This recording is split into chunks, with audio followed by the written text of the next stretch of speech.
Good day and welcome to the WANA webinar series.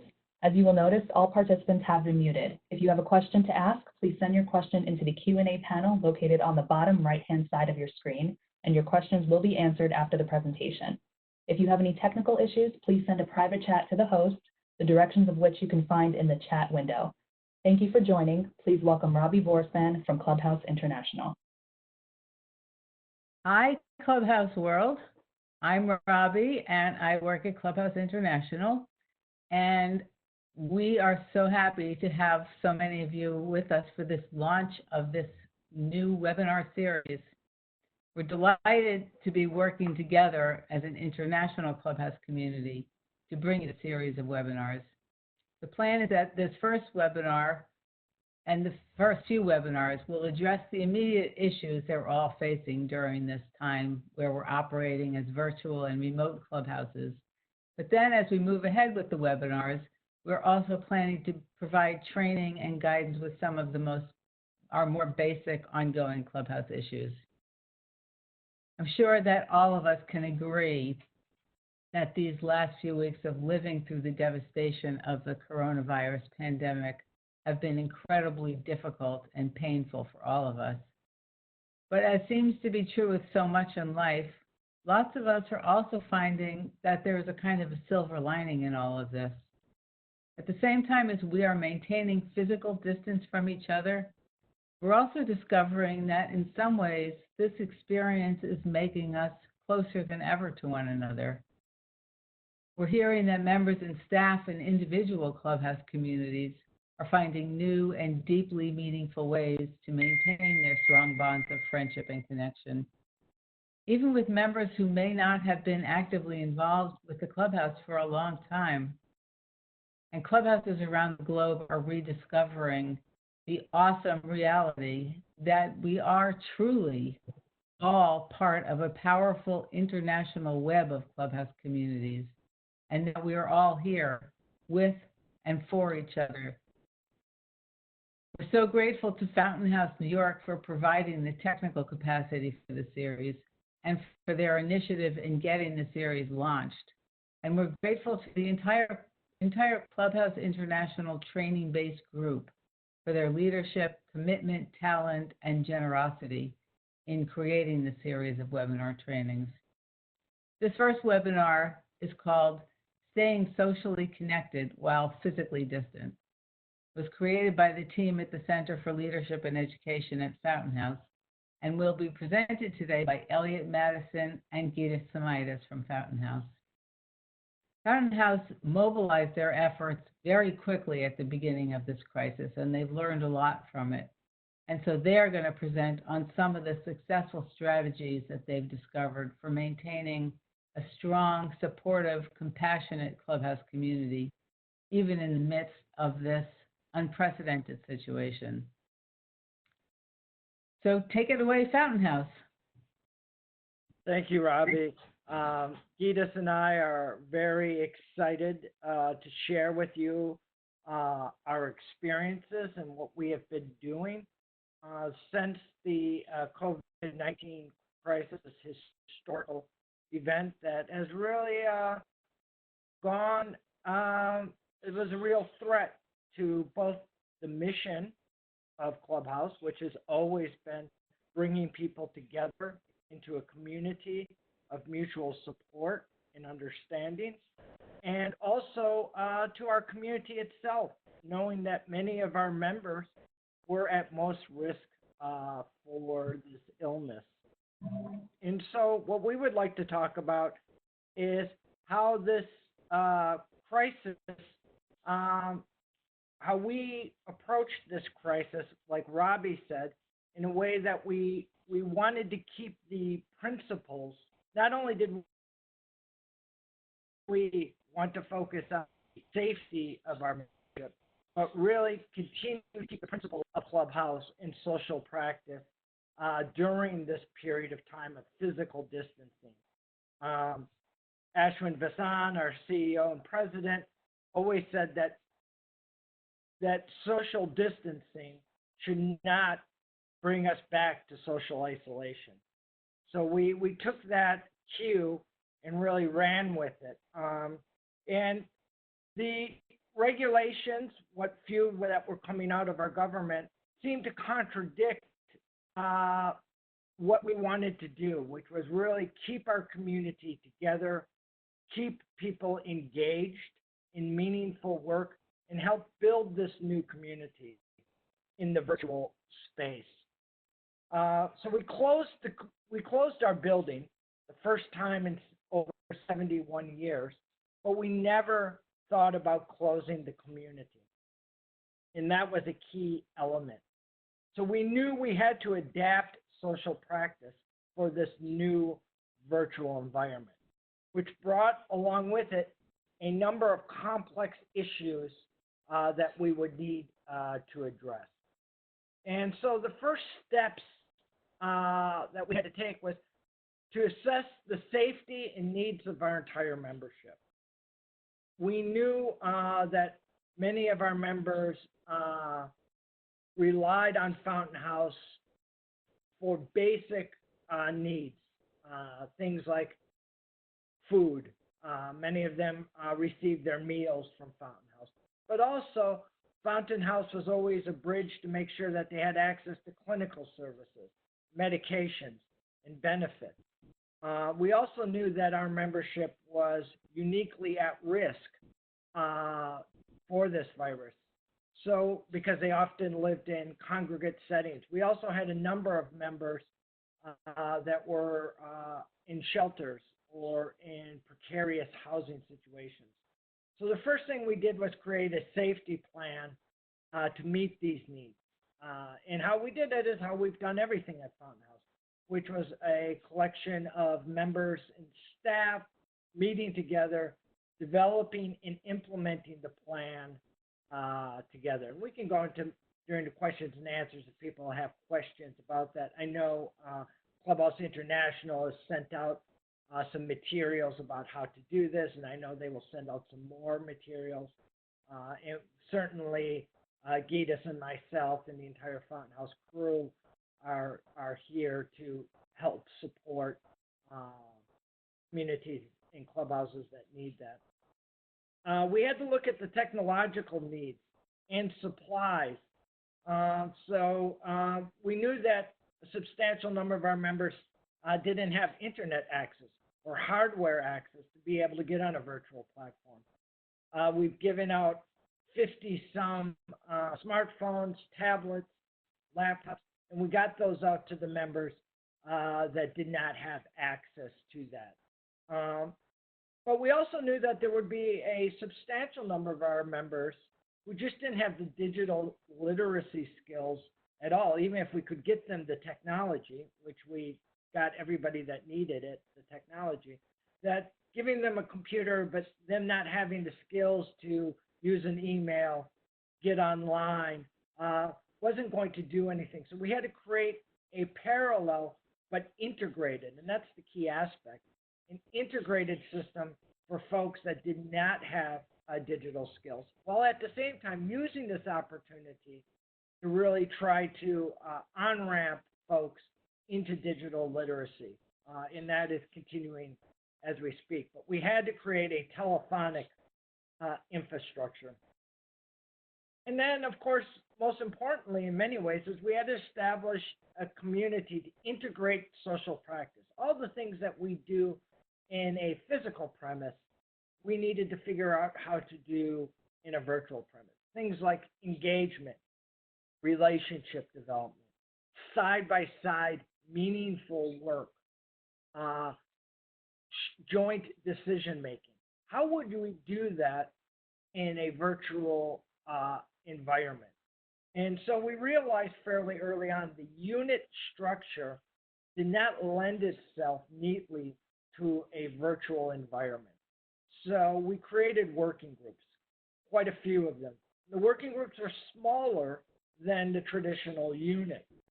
And this allowed us to create working groups on such things as social media, live streams and videos and webinars like this, reach out calls, of course, but also to arrange the meals, to make masks, to continue to have a paper weekly newspaper, a help desk, And we also established new things that we hadn't done as much of or at all in the Clubhouse, like we created a 24/7 warm line manned by or personed by members that could be called 24/7 just to talk, not necessarily in crisis, but certainly could be used in crisis.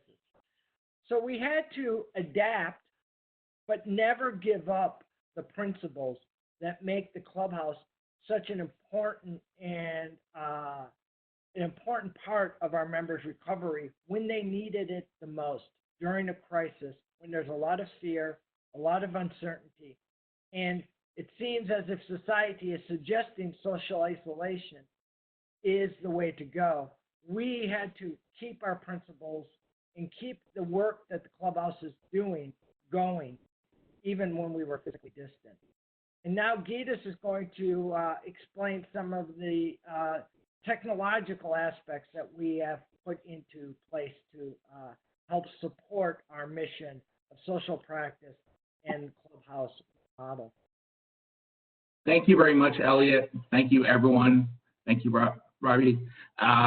So I will go into some of the details, how Fountain House has tried to build a virtual community and done so to a great degree. The first kind of instance, the quickest thing to go up would have been a Facebook group that was one that already existed for its particular unit and was transformed into one for all Fountain House members and staff.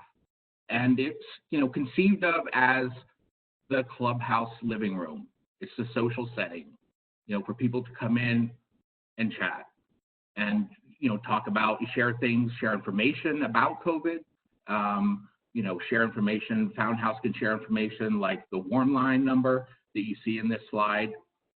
It has, pretty much, incredible energy behind it that's driven by members and staff working together. But it didn't really lend itself towards the work order day. So, Slack was immediately implemented, a Slack, for Fountain House in various channels. And, we went through a process of refining and adjusting given, the conditions on the ground, the virtual ground, I would say, in order to mirror what Elliott's already talked about, which was the shift away from unit structure to working group structure that may in some ways not mirror, but it may source itself from a unit structure, like research that does membership, might be a big part of the membership working group, but there are plenty of people from other units as well. And I think it's been a learning curve, but we're really getting to a place where members who, like I hear, they're like, well, this is great. We've got this social environment, we've got the living room, but I mean, what about work? Like, I want to work, I want to do something. And so now, we can direct those people. So let's go to Slack and let's see what's going on, what work groups are you interested in, what your unit kind of has shifted towards, or some of your unit members have shifted towards. So another component, and I know a lot of people are using this, are video conference meetings, and which we do, predominantly on Zoom, including, Zoom linked through Slack. You can go straight to Zoom from Slack, which is nice. So they're participatory meetings, the whole thing of, things that might have been unit meetings and the new concept, new adjustment to working group meetings, as well as many more, specific things. If I do training or something like that, we'll have small Zoom meetings. As Elliott referred to, there's a telephonic infrastructure, which is really meant for people, who either have no access or do not have the digital literacy.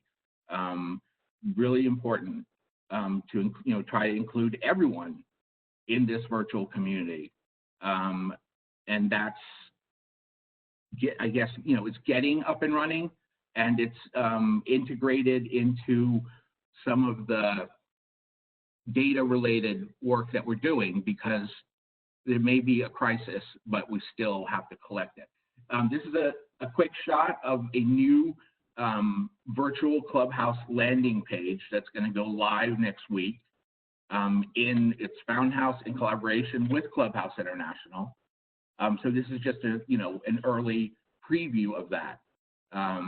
But the idea is to really consolidate everything into one, so people can go to one place and then go out and participate in Slack or participate in Facebook, Fountain House community on Facebook, or even be, linked up to Zoom meetings and other conversations. So look for that. I'm sure we'll have more news coming out about that. So as far as the data collection that I kind of alluded to before, I mean, for us, New York City, isn't giving us a vacation, like, oh, you don't have to collect data anymore. I mean, around the world, of course, many people have, there are many different arrangements, many different agencies, governments, policies, so it can't speak to everyone equally. So that's one component, and then the other component is more like research oriented, like how, to show that even in the midst of this crisis, how incredibly well Clubhouse can respond and prove our efficacy. So we built a phone-based app, although it can also be used on desktops, but just to make it really convenient so people can just grab their phone and track things like reach out, Zoom meetings, or really any teleconferencing, video conferencing meetings, and then the telephonic component, so that people participating by phone in a group, analogous to a Zoom group. It's just people talking on the phone, which was cutting technology once upon a time.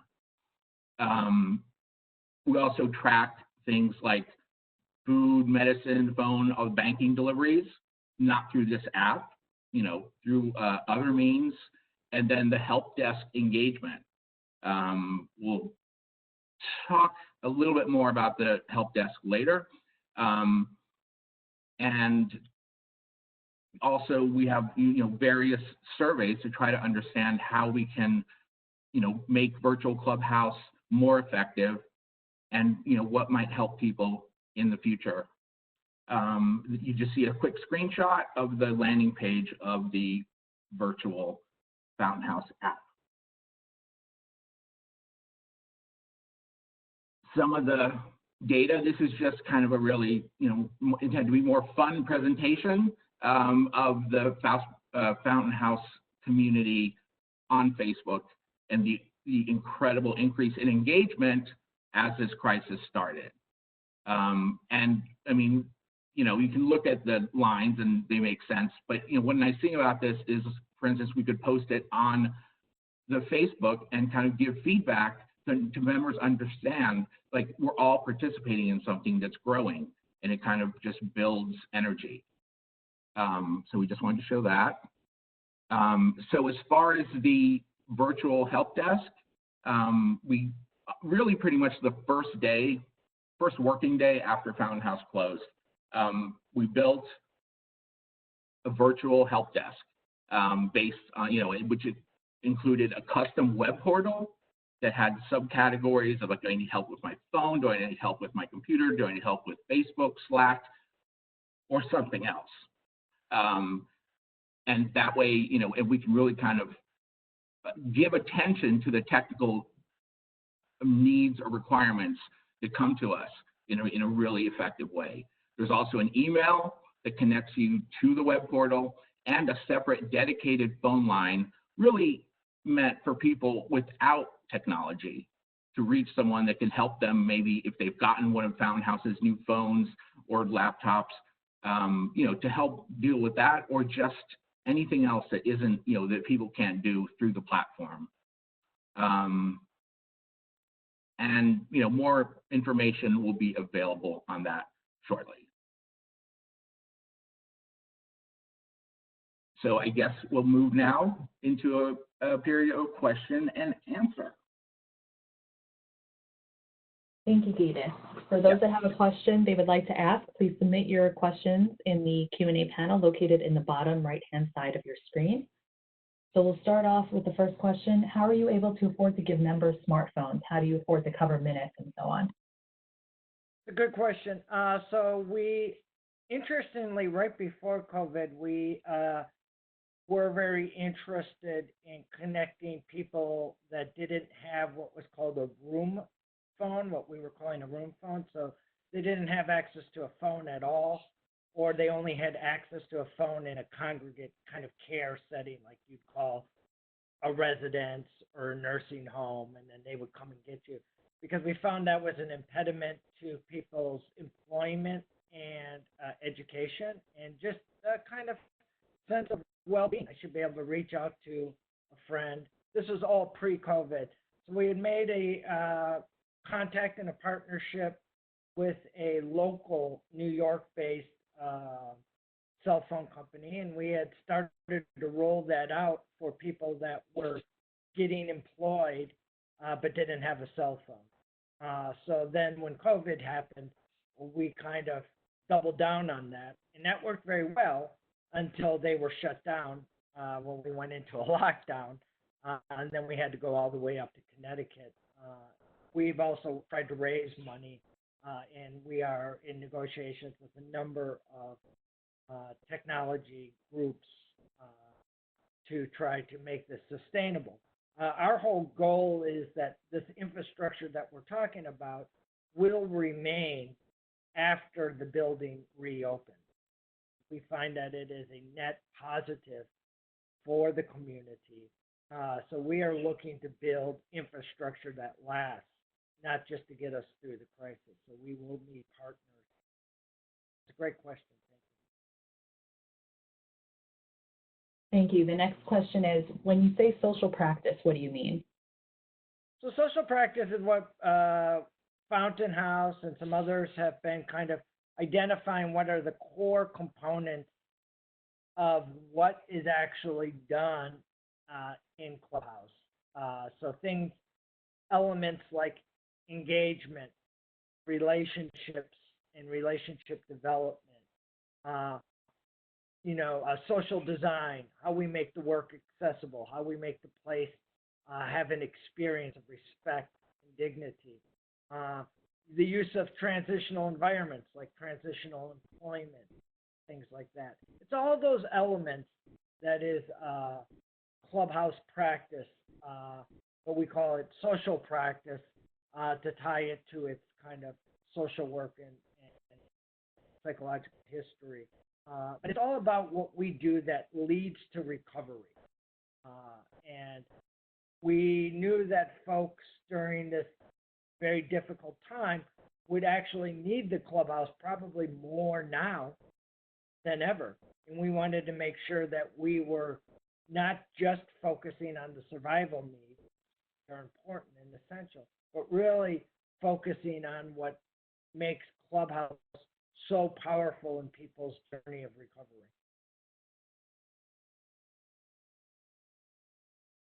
Thank you. The next question is, can you explain more about what Slack is? Gytis? Yes, sure. So Slack is a platform, an online platform that was built for collaboration along very many kind of organizational principles. It's used, in corporations. It's used by community organizations. It's used, in many different contexts. It's very adaptable. There might be a learning curve both for setting it up and users coming to it, but it seems to be, the best kind of off-the-shelf answer that's out there. You can easily Google it. I don't myself know account details. I mean, there are various levels of accounts in terms of expense. Depending on what features you want included, the price might go up, but I know they provide discounts for nonprofits, which would be something to look into. There's also a free version. We used the free version for first part of our Oh, you did? Okay, I know there's a free version. I just didn't know how kind of robust it was. And one of the working groups, I believe it's the media and social media working group, they're working on a series of videos to kind of show how Clubhouse uses Slack, because all sorts of collaborative governments, as Gytis mentioned, community groups, businesses use it to organize and collaborate around the work. And there are a lot of tools embedded in Slack, and we're just learning some of those ourselves now too. But we found it a very easy, off-the-shelf way to organize the work that was traditionally done in units, but now done in working groups. To allow maximum participation of members and staff. You know, the basic organizational part of it is chat. Just as you would have messaging on your phone, it is messaging on, you might be using on your phone or on your screen with all kinds of other options, like to have channels, to have public channels, to have private channels. So for us, working groups tend to be private channels, and then it has direct messaging. So you can create groups in direct messaging or have direct messaging with one person in particular. And I just can't overemphasize its flexibility. There are literally thousands of add-on apps to expand, usability. And there are fun things too. I mean, you can just like have a magic 8-ball to goof around with, or just post, GIFs, just with just typing in a few letters. It's really, and as Elliott said, we're just ourselves. I mean, we're not masters of it by any stretch. Just learning some of these add-ons and some of the features that are available. Thank you. How do you see the virtual clubhouse continuing after the crisis is over? Well, there's been a lot of discussion about this. The kind of basic infrastructure, the kind of living room,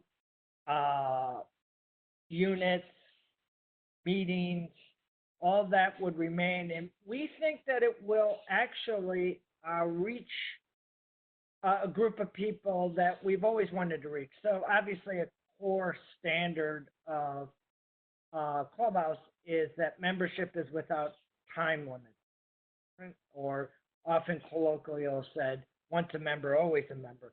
But we found that that's not always true. As members get older, for example, and it becomes more and more difficult to get into the Clubhouse, they often find themselves disconnected from that community. Or when members start working full time, they may find themselves disconnected. Sure, they may be able to go to the evening weekend program, but that ability to engage in a community, to create things and to be needed may become less so. Also for young adults, especially young adults in early stages of first crisis, this might be a lower threshold than going to a physical place where there's a whole bunch of people. We see that this could serve a number of needs that the building itself couldn't, but they need to be paired together, ideally. So we're very excited about the possibility of the virtual clubhouse reaching people that clubhouses have struggled to reach, or to continue to keep engaged when they could no longer wanted to physically engage. So I think there's a lot of potential. I think we're just at the beginning of this, and I think we will see other clubhouses innovate and evolve, and Fountain House certainly will innovate or evolve. But we are definitely excited about the potential of this, and this is a good example of a crisis being a catalyst for much needed change. Thank you. The next question is, how is IT support provided? For example, a Clubhouse staff member? So it is a mix of members and staff. And, right now there's 3 of us, serving Fountain House and Fountain House Bronx, but we're expanding, to other clubhouses, and it's as we expand. I mean, hopefully we can add in other people to provide more support. There's also a separate person who's working the phone line, answering all of the sort of new cell phone user questions and other phone questions. Yeah, so it's like everything else, hopefully, in Clubhouse, a mix, and it's just going to be people who gravitate towards tech, and going to different clubhouses. It seems like there's always a few people like that in the clubhouse, and they'd be ideal for running the helpline. And it's like anything else, it's really rewarding to do. To lead someone, like I've helped people get on Slack who were terrified of it, and then they're like, "Oh my God, this is great! This is fantastic! I love this!" And then they're off and running, and they're happy, and I feel like I've helped someone make a connection that might help them, get through this with the rest of us. The next question is, how do you make decisions today? How does a consensus look? How do you engage members in the decision-making process? Well, we have kept pretty much all of our decision-making processes the same. We have a weekly Clubhouse meeting like we always did. It's actually even at the same time. We've had to add more decision-making meetings because there's so much more work to do. A lot of the decisions are made in working group meetings. Unit meetings still do happen because that community still is intact, and they have, and certain units do have work that do transfer very well to the virtual, like Gytis mentioned, research or membership. We're still open for new members. That can be done virtually, but things like culinary do not lend itself to the virtual realm. So most of that is in working groups. But we do consensus. I don't find it any more difficult to do consensus in a Zoom meeting or in our living room. It's about the same, I think. I don't find it any more difficult. So just like always, there are all these different places for members to plug in. Very large meetings. I think yesterday's house meeting had something like over 300 people involved.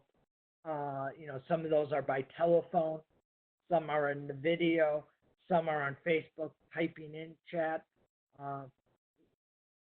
Even if you don't have a computer, we want you to be involved in both the work and the decision making, and obviously getting the information in the survival needs. And that was the importance of creating a telephonic infrastructure that integrated with the people that had the digital skills to be able to go onto Facebook or Zoom or Slack.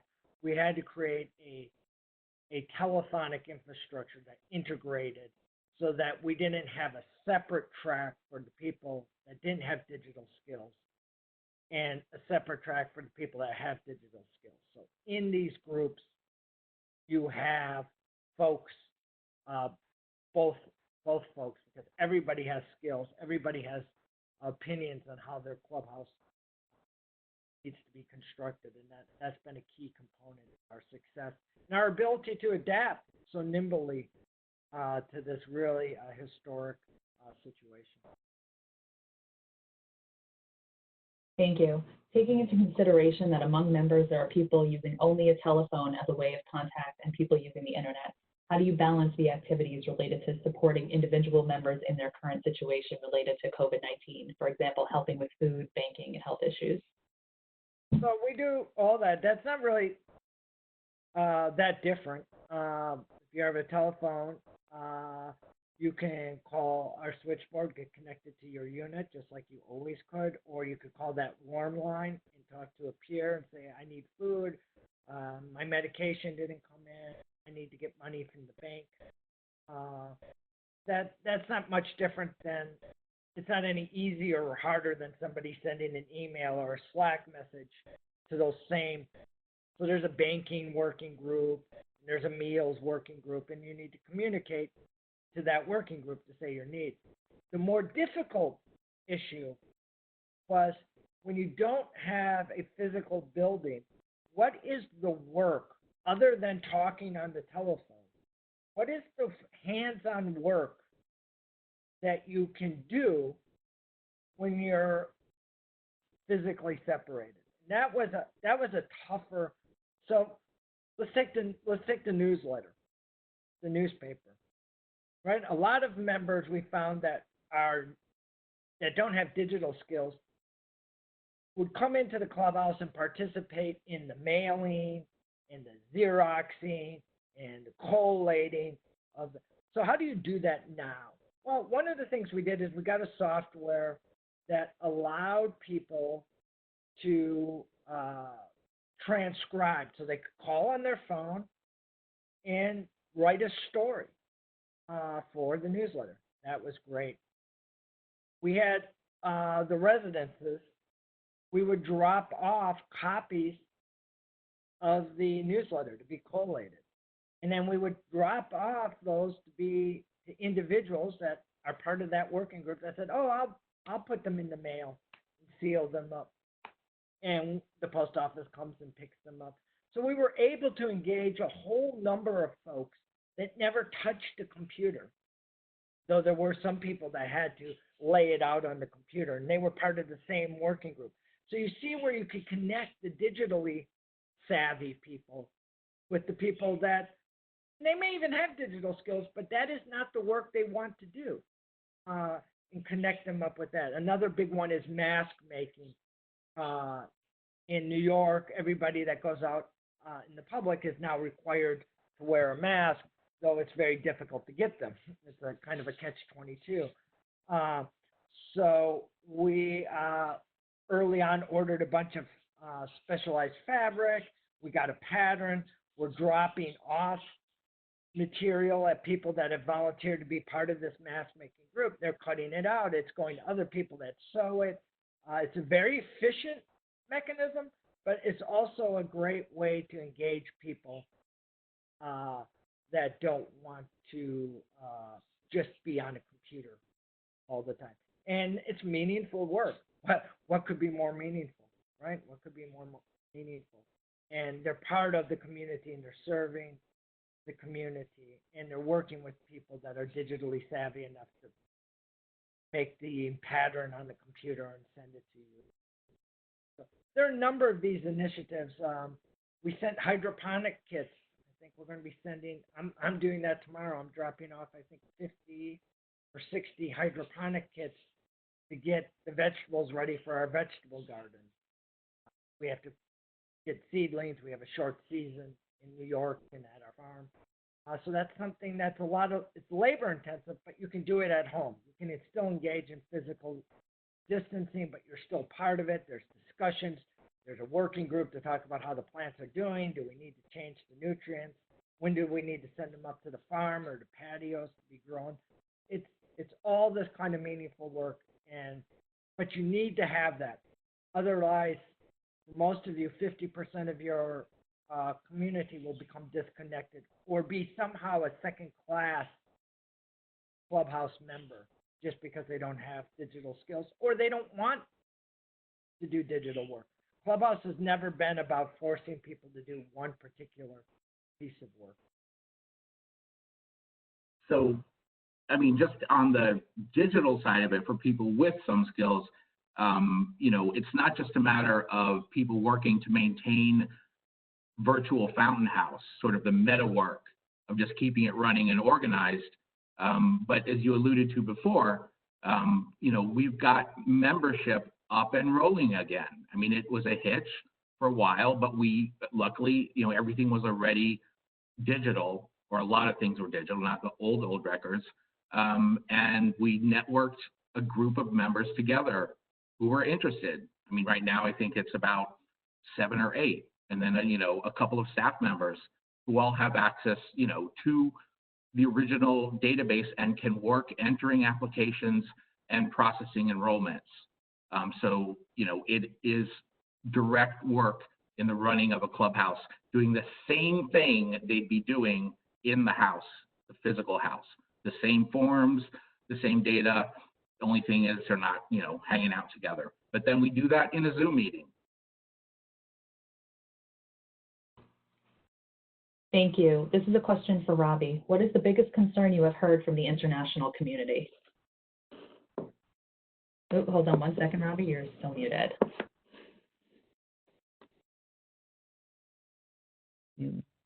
Hi. Yeah, it's an interesting question to happen right now at this point in this webinar, because I feel like Gytis and Elliott are sort of answering what that concern is, because at Clubhouse International, we've been hosting Zoom conversations with the clubhouses all around the world, which has been really fascinating. And they're all doing great things, and everybody has found ways to reach out to members and make connections. But where people are, kind of fumbling right now is the stuff that Fountain House is talking about, which is now how do we actually engage members in meaningful work? So this is a clubhouse, and people still have that knowledge that they're needed, that they're not just receiving food and receiving phone calls, but their skills and talents are still needed by their clubhouse. So I think the information that Fountain House is sharing right now is perfectly timed for where the clubhouse community is teetering right now in this pandemic. And hopefully, people who aren't able to be accessing this live will be able to get the recording of it, because it's full of so much ripe and useful, and very timely information. Thank you. Now a question for the panel. How do you anticipate incorporating traditional work order day with a virtual work order day as we maintain social distancing when the clubhouse reopens? Well, I think the virtual work order day will look different. I think even the actual temporal timing of it will look different. We may see it going later in the evening to reach some of those folks that we talked about, the people that are working full-time, full-time students and things like that. We may see, we'll decide that as a group, as a community, but I see it working kind of hand in glove to support a lot of what we do at the clubhouse. To be honest, Fountain House was very analog.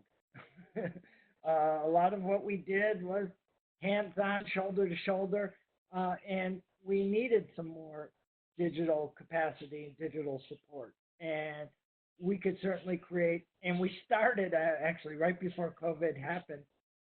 We created a new unit called Media and Technology. They were just about to move into their new space. They're still in boxes. And we had to leave, but I imagine they will be doing a lot of work with this virtual platform. But I don't know if we know. I don't think we'll know for a year or so. But I don't think it will look exactly like how the work order day is structured in the physical building. I think it will be an adjunct to support in a way to reach people we've traditionally not been able to reach, or reconnect people that we have lost in the past. I don't know if Gytis has any. I say for me, it's an unanswered question, and we go forward and develop it. I mean, it's a work in progress. I think Ashwin talked yesterday about it being version, 0.5.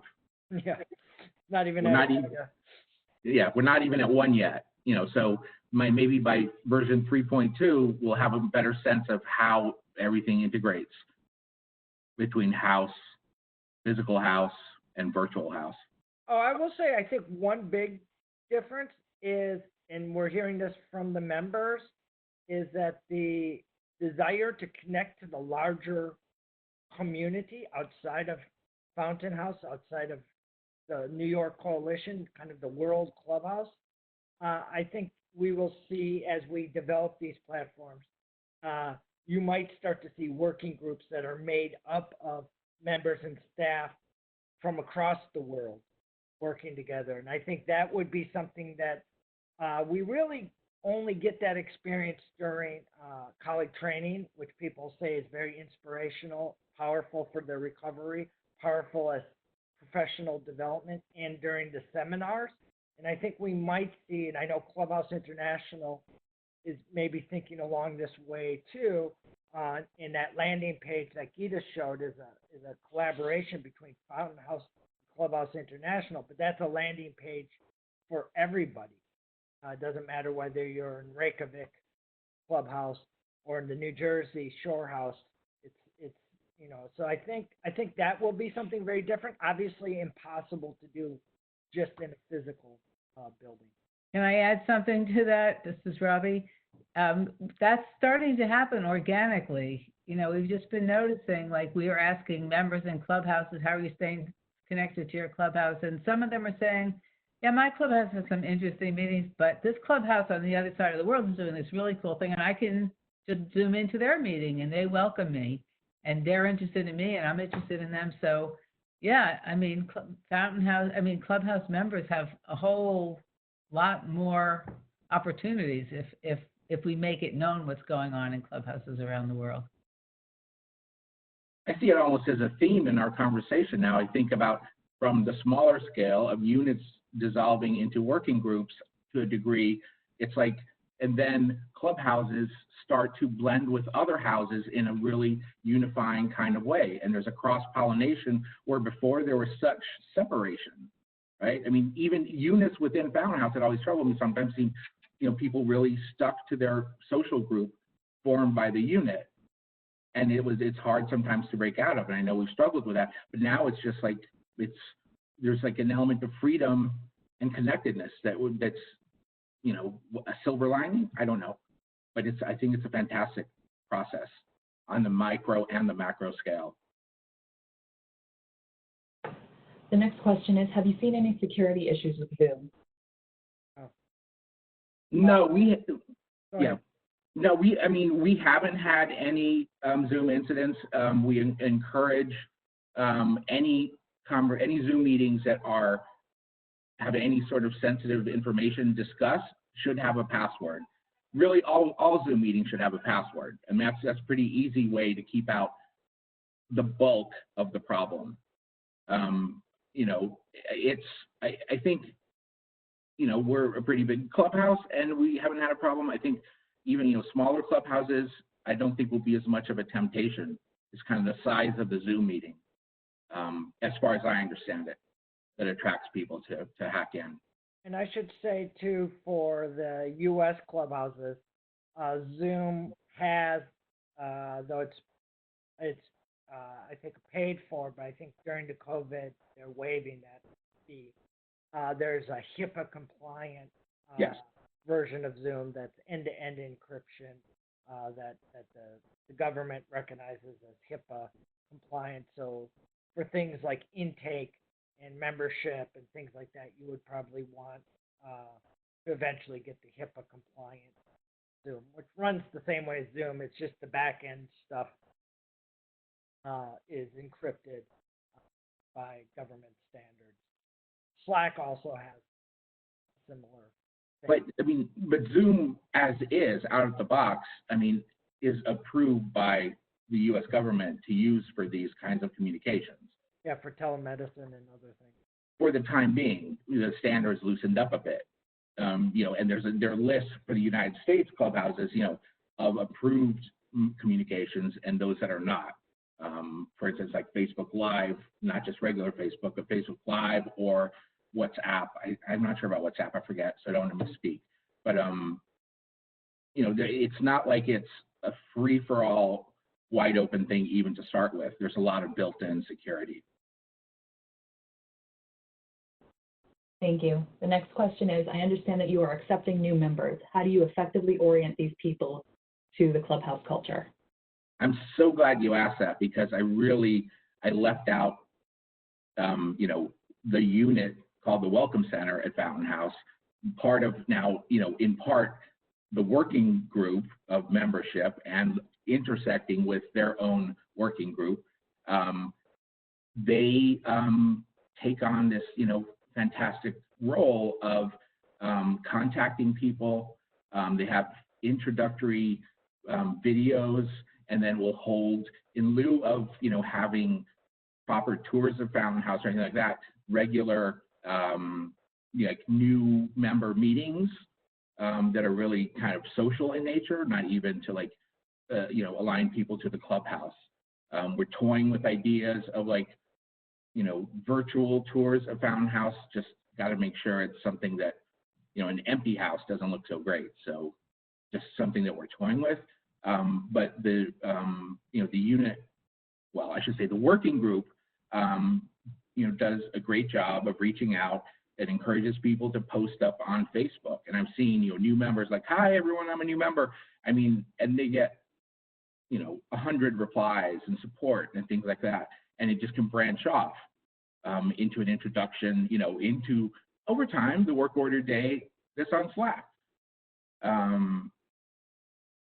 So it's almost, I can't say it's the same, of course. It's not like a first day where you show up and, there's all this energy and excitement, but there's energy and excitement generated in a different way. I mean, to be like, kind of engage on Facebook in that way with members, supporting you and welcoming you is a cool thing to watch. And in the background, the work of the regular work of the work order day goes on. An email goes out saying there's a new member, blah, blah, blah, blah, blah, and gets entered into databases and blah, blah, blah. And that's all the, pretty much the same. I mean, it would go out by email in Fountain House. So it's a, it's kind of a bit amazing. We've also reached out to referrers to make sure they know, we haven't stopped. Please apply. A lot of mental health programs have stopped or temporarily suspended their intake process, and we never did. Kept it up and going. We felt, if anything, this is a time when people need clubhouses more than any other time. So I would like to encourage all the clubhouses to, if they haven't already, get their intake or what we call membership up and running, because this is really a time and not just the community needs, but people outside your reach probably need. All right, and then the last question that we're going to ask today is, do you use Facebook Live? Yes, we do. We use it.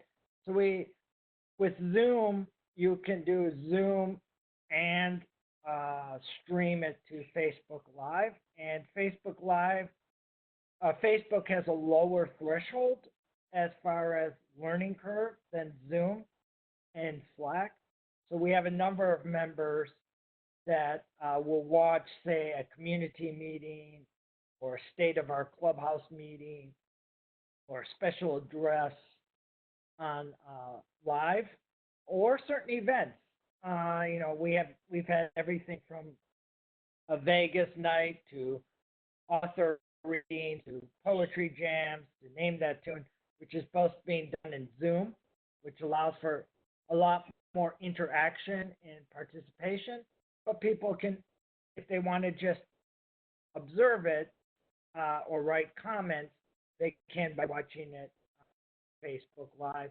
And then the other nice thing is when you do it to Facebook Live, it records it so people can watch it at a later time if they were unable to make that event.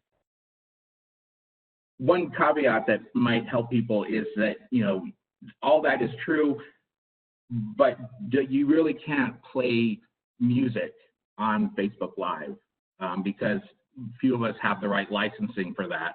So you'll get notifications from Sony or whomever, so a lot, yeah, yeah. Alan would name that tune was Getting Hammered. So that has to stay, on Zoom or the other ways to do it. I mean, these are just the choices we've made. I'm not advocating that this is, I'm not endorsing this technology, or we aren't. It's just what we have chosen and how it works for us. But yeah, all the other stuff you can do. Just don't play music that you don't own. I mean, you can play your own music, of course, but commercial songs.